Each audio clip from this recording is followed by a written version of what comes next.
Power इस general Bajwa के पास थी। सुपर किंग था, सबके ऊपर बैठा हुआ था, सारे फैसले उसके। जब बाजवा साहब ने फैसला कर लिया कि एहतसाब नहीं होगा, तो एहतसाब नहीं हो सकता। और उनके फेवरेट शहबाज शरीफ था, फैसला किया हुआ था कि प्राइम मिनिस्टर बनाना, और फैसला काफी पहले का हो गया था। उसके ऊपर तनकीद ही नहीं अलाउड थी। पंचिंग बैग तो हम बैठे हुए थे, वो जो मर्जी करता, कोई पूछने वाला ही नहीं था। फैसला ठीक हो गया तो क्रेडिट ले लिया, मैंने ये कर दिया। जब गलत हुआ तो जिम्मेदार इमरान खान था। ताकत जनरल बाजवा के पास थी, वो सुपर किंग थे। जनरल बाजवा तमाम फैसले करते और तनकीद मुझ पर होती थी। चेयरमैन तहरीक इंसाफ इमरान खान की विजुअल खिताब में इल्जामात की बारिश। कहा उन्होंने मुझे पंचिंग बैग बनाया हुआ था। हमारी हुकूमत का फैसला उस वक्त तक होता था जब तक बाजवा कोई फैसला ना करे। बाजवा ने एहतसाब न करने का फैसला किया और फिर किसी का एहतसाब नहीं हुआ।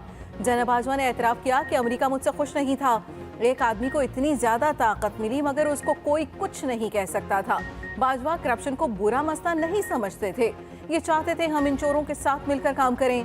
जिस रोज हमारी हुकूमत हटाई गई तो कौम को मालूम हो गया था कौन था। शहबाज शरीफ को वजीर आज़म बनाने का फैसला पहले ही हो चुका था। नवाज शरीफ की शराइत है मुझे नाअहल करके जेल में डाला जाए। कौम और पार्टी जेल भरो तहरीक की तैयारी करे, जल्द तारीख का ऐलान करूंगा।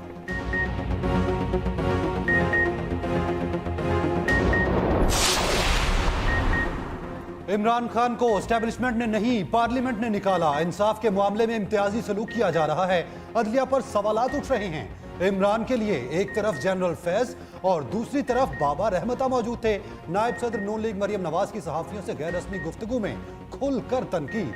कहा अदलिया आज भी उन्हें खुली छूट दे रही है। इमरान के साथ एक सलूक और हमारे साथ दूसरा सलूक किया गया। हमारे केसेस में साकिब निसार और जनरल फैज भी दबाव डालते थे। बाबा रहमत बाबा जहमत बन गया। मुझ पर लगाए गए इल्जामात कहाँ हैं? मुझे नाअहल किया गया लेकिन मैं अहल हो गई। हफ्ते में 6 रोज हमारी नैब में पेशी होती थी। उनकी पेशी के दौरान प्लास्टर वाली तस्वीर आ जाती है। पीडीएम में इंतखाबी इत्तेहाद नहीं है। इदारों से लड़ाई अक्लमंदी नहीं। नवाज शरीफ के मुकदमात जल्द खत्म हो जाएंगे। शाहिद खाकान अब्बासी से राब्ता हुआ, वो नाराज नहीं है। कैप्टन रिटायर्ड सफदर की बात का जवाब वही दे सकते हैं।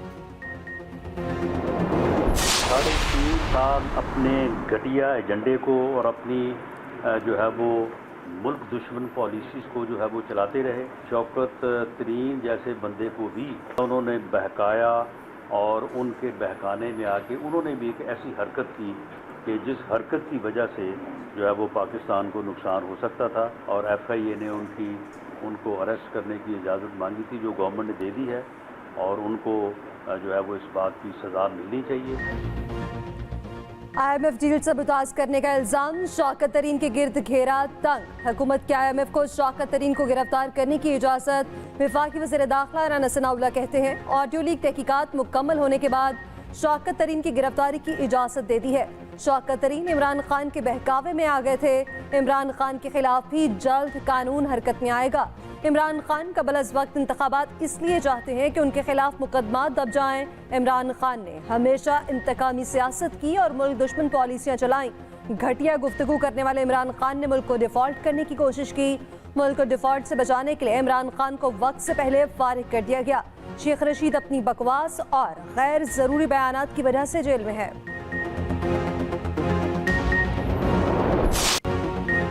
हमारी हुकूमत अमेरिका ने नहीं, जनरल बाजवा ने गिराई। हुकूमत गिराने में अमेरिका का हाथ नहीं था। मंसूबा यहाँ से अमेरिका बरामद किया गया।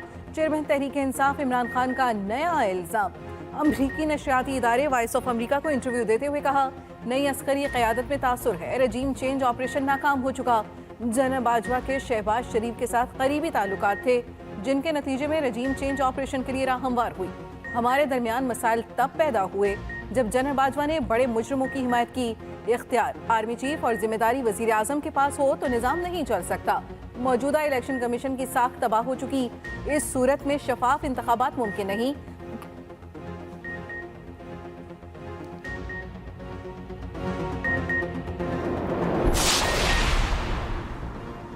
पीपल्स पार्टी की इमरान खान को सिंध में गिरफ्तारी देने की पेशकश। लांडी जेल में उनकी खूब खातर तवाज़े करेंगे।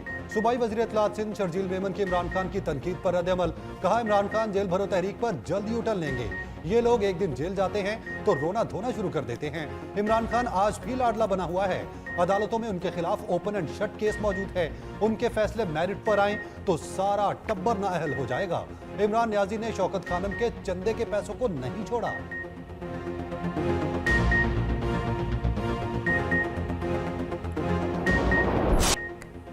फिर सीटी बजेगी, खेल सजेगा। पाकिस्तान सुपर लीग 8 का मेला कल से रंग जमाने को तैयार।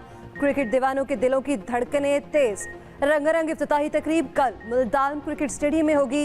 इफ्तिताही तकरीब में नामवर गुलकार अपने फन का मुजाहरा करेंगे। इफ्तिताही मैच मुल्तान सुल्तान्स और लाहौर कलंदर्स के दरमियान खेला जाएगा। PSL 8 का ऑफिशियल नक्शा भी जारी कर दिया गया।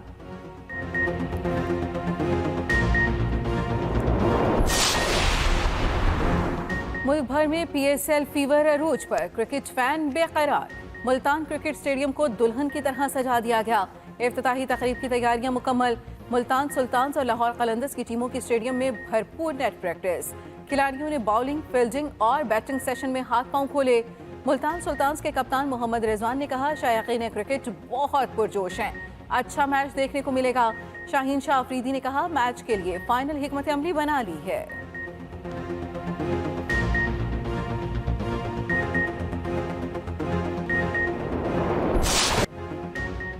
महकमा खुराक और फ्लावर मिल्स में डेडलॉक बरकरार। महकमा खुराक का गंदम के कोटे में गबन करने वाले मिलों के खिलाफ कार्रवाई जारी रखने का ऐलान। महकमा खुराक ने मजीद 80 से ज्यादा फ्लावर मिल्स का सरकारी कोटा बंद कर दिया। सेक्रेटरी खुराक कहते हैं, मुहिब्बे वतन फ्लावर मिलें हड़ताल पर नहीं जा रही। 80% मिलों ने गंदम का कोटा उठा लिया। गरीब आवाम के लिए जारी गंदम किसी सूरत गबन नहीं करने देंगे। हुकूमत सिर्फ 25% मिलों से सूबे को आटा पूरा कर सकती है। दूसरी जानिब पंजाब फ्लावर मिल्स एसोसिएशन का बड़ा फैसला। सरकारी गंदम आटा चोरी करने वाली फ्लावर मिल से ऐलान लाताल्लुकी। उधर हड़ताल कामयाब बनाने के लिए मिल मालिकान में राब्ते जारी।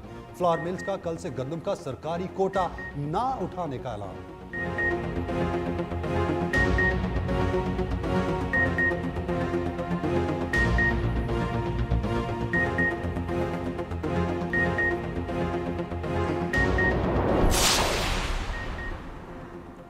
पंजाब में आटा बहरान के असरात मुल्क भर पर पड़ने लगे। कोयटा में सरकारी आटे की फराहमी मुसलसल 3 रोज से बंद। कराची में शहरियों को नाजायज मुनाफाखोरों के रहमो करम पर छोड़ दिया गया। कोयटा में शहरी ओपन मार्केट से महंगा आटा खरीदने पर मजबूर। फी किलो आटा 145 रुपए, जबकि 20 किलो आटे का थैला 2800 रुपए में फरोख्त हो रहा है। उधर पेशावर में आटे के निर्खों में इस्तेहकाम आ गया। 80 किलो की बोरी 12,000 रुपए में फरोख्त होने लगी। रावलपिंडी में सरकारी आटा न मिलने पर लोग ओपन मार्केट से 10 किलो आटे का थैला महंगे दामों खरीदने पर मजबूर।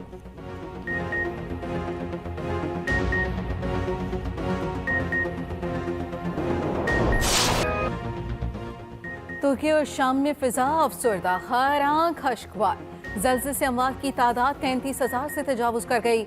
6 दिन बाद भी मलबे तले जिंदगी की तलाश जारी। दिल दहला देने वाली videos, search and rescue operation जारी।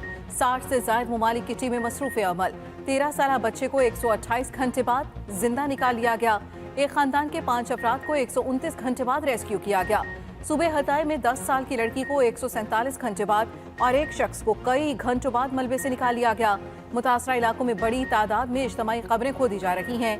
तुर्की में नाक़िस तामीरात में मुलव्वस अफराद के खिलाफ कार्रवाई। 100 से ज्यादा अफराद को गिरफ्तार कर लिया गया। शाम में जल्जले से मुतासिर होने वाला डैम अचानक टूट गया। अदलीब का गांव सफाई हस्ती से ही मिट गया।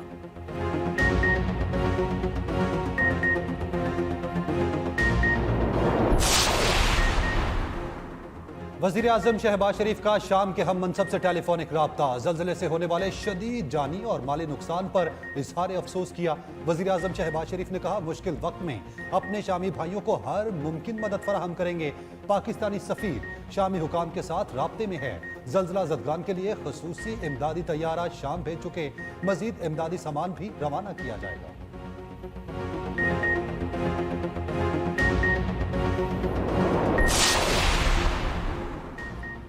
आलमी मीडिया तुर्की में पाकिस्तान आर्मी की इमदादी कार्रवाइयों का मोतरफ। पाकिस्तान आर्मी की सर्च और रेस्क्यू टीमों ने तुर्क अवाम के दिल जीत लिए। पाकिस्तान आर्मी तुर्की में रेस्क्यू ऑपरेशन में मुसलसल मसरूफ अमल। 138 घंटे बाद 14 साल लड़के को जिंदा बचा लिया। मलबे से जिंदा निकाले गए अफराद की तादाद 6 हो गई। 80 लाशें भी निकालकर मुरसा के हवाले की गई। उधर ईदी फाउंडेशन के फैसल ईदी इमदादी सरगर्मियों के लिए तुर्की पहुंच गए। तुर्की के वज़ीर दाखिला को इमदादी सामान दिया।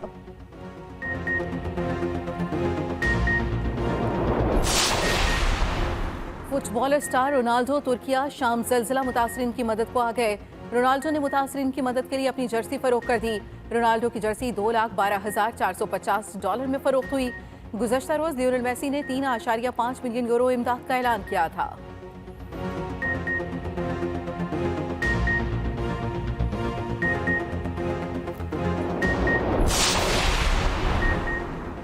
पीडीएम के ज़िमनी इंतखाबात में हिस्सा न लेने की तजवीज़। पीपल्स पार्टी का उम्मीदवारों से बराह रास्त मुशावरत का फैसला। नामजद उम्मीदवारों की मुशावरत के बाद ज़िमनी इंतखाबात में हिस्सा लेने या न लेने से मुतालिक हतमी फैसला किया जाएगा।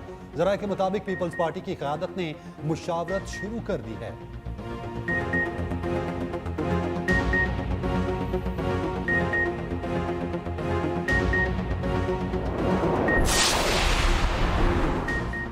नून लीग इलेक्शन से खौफजदा नहीं तो फिर हीले बहाने क्यों?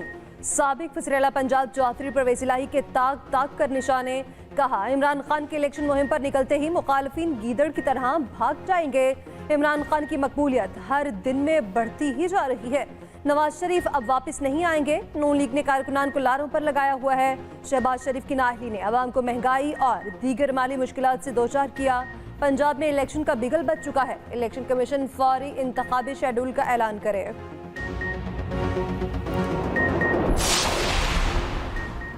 पंजाब में इंतखाबात कब होंगे? चीफ इलेक्शन कमीशन ने अहम इजलास कल बुला लिया।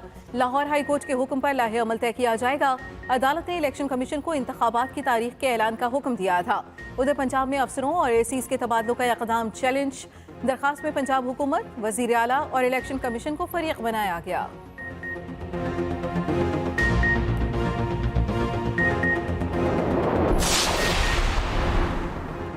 इलेक्शन कमीशन मशीनों पर मुश्तमिल है। पीटीआई रहनुमा फवाद चौधरी की एक बार फिर इलेक्शन कमीशन पर तनकीद। कहा, अदालती हुक्म पर तासुर है कि इलेक्शन कमीशन सूबाई इंतखाबात नहीं कराएगा। आइन के साथ ये खिलवाड़ मुल्क को महंगा पड़ेगा। इलेक्शन कमीशन को इंतखाबात के लिए आज इजलास मुनक्किद करना चाहिए था।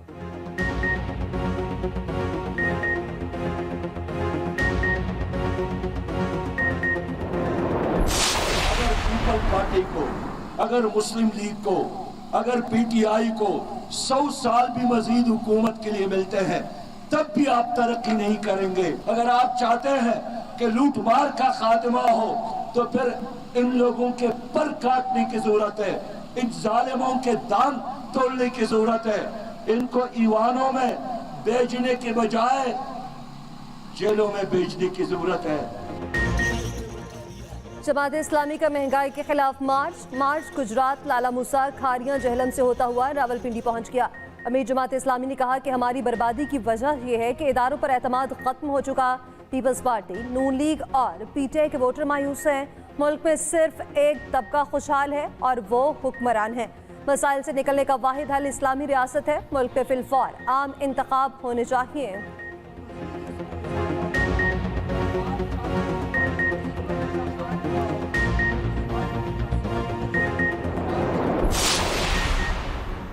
डीजी सिविल एविएशन की मुबैना 2000 अरब रुपए की करप्शन सामने आ गई। सिविल एविएशन अफसरान और एम्प्लॉयज एसोसिएशन की डीजी खाकान मुर्तज़ा पर इल्जामात की बारिश। वजीर हवाबाजी और सेक्रेटरी एविएशन को लिखे खत में महकमे को 2000 अरब रुपए नुकसान पहुंचाने का इल्जाम लगा दिया। खत में लिखा, डीजी सिविल एविएशन ने जाली लाइसेंसिंग के मामले पर कौमी एयरलाइन को नाकाबिले तलाफी नुकसान पहुंचाया। लाहौर वाल्टन एयरपोर्ट की 450 अरब रुपए की जमीन पर 400 अरब का नुकसान पहुंचाया। बेनज़ीर भुट्टो इंटरनेशनल एयरपोर्ट की जमीन का कब्जा भी वागुजार नहीं कराया जा सका। DG civil aviation Khaqan Murtaza ने इल्जामात को बेबुनियाद करार दे दिया। कहते हैं इल्जामात लगाने वाले अफसरान करप्ट प्रैक्टिसेस में मुलव्वस हैं।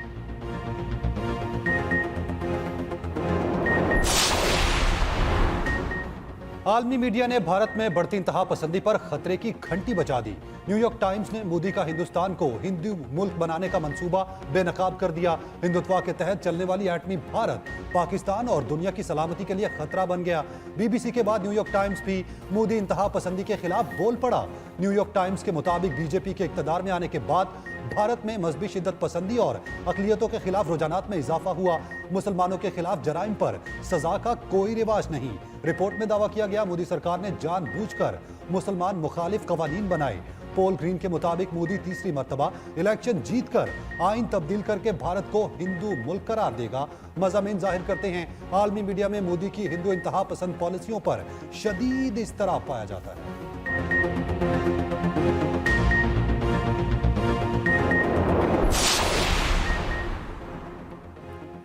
पाकिस्तान का दिफा नाकाबिले तस्खीर। पाक बहरियाम मशकों का तीसरा रोज। मनोड़ा के साहिल पर तैयारों की घनगरज।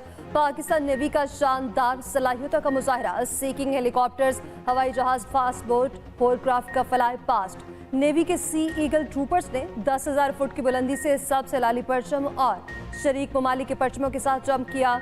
कमांडोज ने दहशतगर्दों की जानिब से यरगमाल बने लोगों को छुड़ाने का फर्जी मुजाहरा पेश किया।